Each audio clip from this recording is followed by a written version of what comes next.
आजच्या कार्यक्रमाचा मुख्य भाग म्हणजे DKZCM दर्जाच्या वरिष्ठ माओवादी कॅडरसह एकूण 11 माओवाद्यांची मान्यवरांच्या उपस्थितीत होणारे आत्मसमर्पण।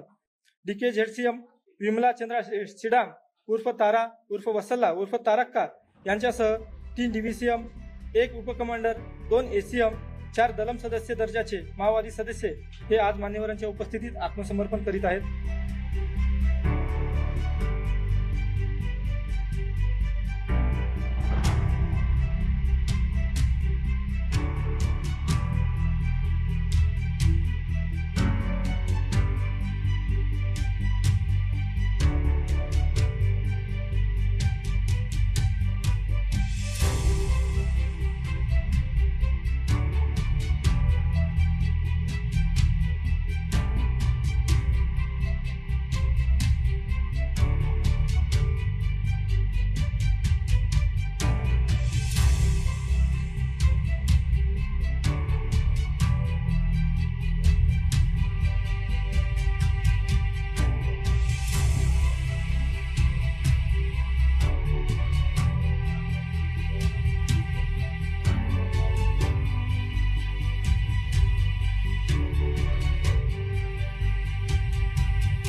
गडचिरोली जिल्ह्यामध्ये माओवाद हा जवळजवळ आता संपुष्टात आणण्याचं काम सुरू केलंय।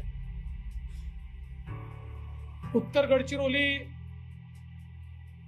आता माओवादापासून मुक्त झाली आहे आणि लवकरच दक्षिण गडचिरोली ही माओवादापासून मुक्त होईल याबद्दल माझ्या मनात कुठली शंका नाही।